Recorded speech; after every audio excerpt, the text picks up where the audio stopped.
Bienvenue sur Africa 24 dans cette nouvelle édition du Non-Stop Info. Voici les titres de l'actualité.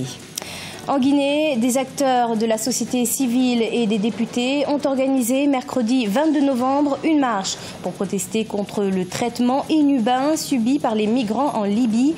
Ils exigent notamment le rapatriement des migrants actuellement sur place. Inauguration ce jeudi 23 novembre de la cimenterie Dangote dans le département de Bouenza. Un projet qui a un impact sur la création d'emplois dans le département puisqu'il permet de créer plus de 2000 emplois directs et indirects. 17 pays et 3000 exposants ont pris part cette année au Salon international de l'agriculture et des ressources animales à Abidjan. Une occasion pour les exposants de faire de bonnes affaires. Mais tout d'abord, le président guinéen et président en exercice de l'Union africaine, Alpha Condé, a été reçu mercredi 22 novembre par son homologue français, Emmanuel Macron, au palais de l'Élysée.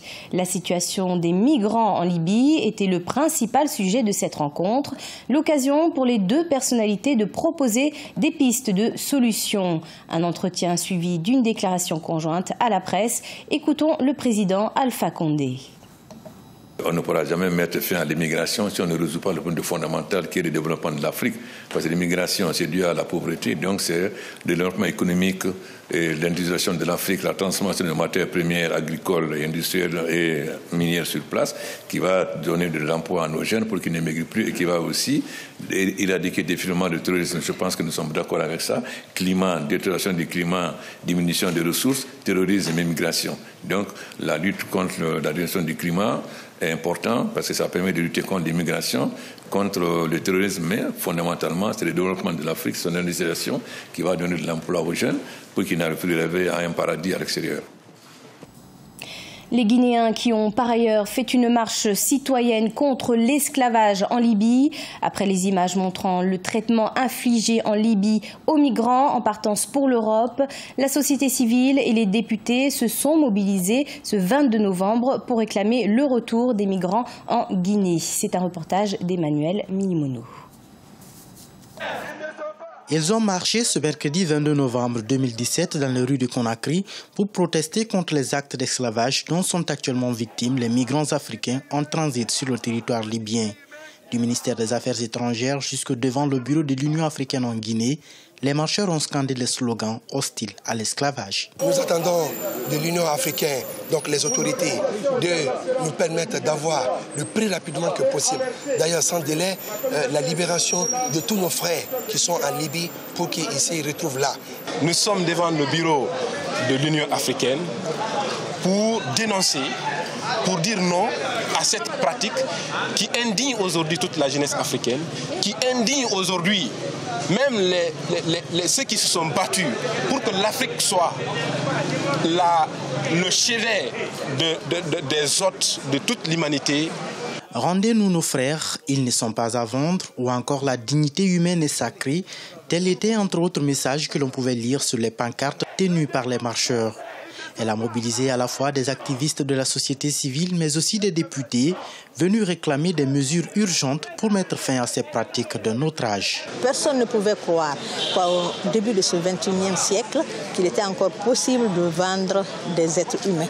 La responsabilité doit aller au-delà des frontières, c'est-à-dire que toute l'Afrique doit se donner la main pour mettre fin à l'immigration.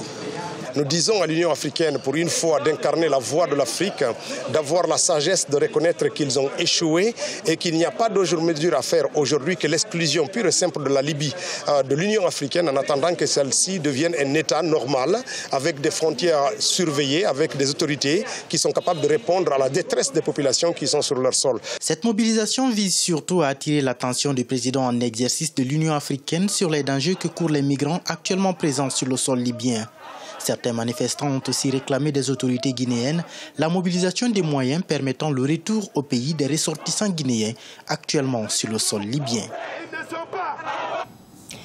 Pour répondre à l'appel de l'Union africaine lancé par Moussa Faki Mahamat, le président de la commission de l'institution, par rapport à cette problématique d'esclavage en Libye, le Rwanda propose d'accueillir jusqu'à 30 000 migrants en provenance de Libye. L'annonce a été faite par Louise Mushikiwabo, ministre des Affaires étrangères du Rwanda. Au Congo, inauguration ce jeudi 23 novembre de la cimenterie Dangote par le président Denis Sassou Nguesso. La filiale nigériane a permis depuis le début de son exploitation en septembre 2017 la création de 650 emplois directs et 1500 indirects dans le département de la Bouenza. Une solution pour lutter contre le chômage des jeunes Congolais, Deva Ponzu. C'est dans la localité de Fila, dans le département de la Bouenza, qu'est produit depuis environ 2 mois le ciment de qualité avec l'emballage estampillé Dangote Cement Congo. Avec une production annuelle estimée à 1,5 million de tonnes, le nouvel entrant dans l'industrie de la cimenterie congolaise pourrait doubler les capacités de production du pays en ciment. Grâce à son implantation, 650 emplois directs et 1500 emplois indirects ont été créés. Avant d'atterrir à Dangote, j'étais à la recherche de l'emploi. J'ai une licence en génie des procédés. Ma tâche consiste à voir depuis la salle de contrôle les équipements qui consistent à faire ressortir le ciment depuis le silo jusqu'à l'autopack. Je travaille d'abord à la cimenterie de Sim Gabon au Gabon. Et quand j'étais de retour au Congo, et automatiquement j'ai vu qu'il y avait la cimenterie qui était bien positionnée au niveau de notre province. J'étais obligé de venir déposer mon CV. Au sein de la société Dangote Cement Congo, les recruteurs ont privilégié la main-d'œuvre locale, jeune et formée dans la politique de recrutement du personnel. Ainsi, les jeunes Congolais formés travaillent matin et soir afin d'assurer le fonctionnement de ce nouveau modèle économique de l'industrie au Congo. Dangote valorise les potentialités locales. Tout le monde est arrivé par test. Il y a une attention tout à fait particulière qui est accordée aux jeunes. Les jeunes qui sont formés, parce que parfois nous faisons de l'amalgame. On est jeune, oui, mais on n'a aucune formation qualifiante. Cette cimenterie vient de s'ajouter aux 4 autres qui exploitent déjà ce secteur au Congo, Sonok, Forcepac, Diamond Cement et Cimaf. Dangote Cement Congo deviendra ainsi le plus grand producteur de ciment dans le pays.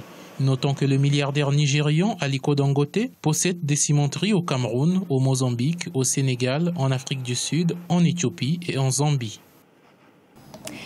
Poursuite du Salon international de l'agriculture et des ressources animales en Côte d'Ivoire jusqu'au 26 novembre.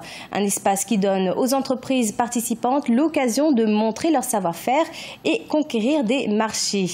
Notre correspondant en Côte d'Ivoire, Olive Adjakotan.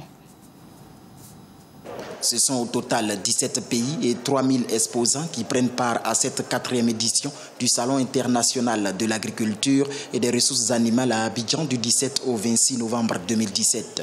Le Mali, le Niger et le Burkina Faso sont autant de pays de la communauté ouest-africaine présents à cet événement. Un espace adéquat pour les exposants pour faire de bonnes affaires. Par jour, on peut vendre souvent 40 000, souvent 50 000. Je demande tout le monde vraiment, elles ont qu'à venir vraiment voir les fonio là, avec les djouka, avec les bouilles là, c'est très bon. L'Afrique du Sud, quant à elle, est le pays à l'honneur de ce Sahara 2017. La nation arc-en-ciel se hisse à la 7e place des pays exportateurs de vin dans le monde. Et les Sud-Africains comptent conquérir le marché durant ce Sahara grâce au vin, l'un des produits phares du pays.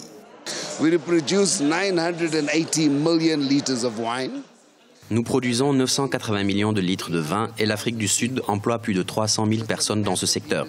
C'est une grande industrie qui continue de croître. Aujourd'hui, nous sommes à la recherche d'un large marché d'exportation. Mais le plus important, c'est le renforcement et la construction de partenariats entre pays africains, ce qui nous permettra à tous de transformer nos produits et de laisser à la génération future un développement durable en Afrique.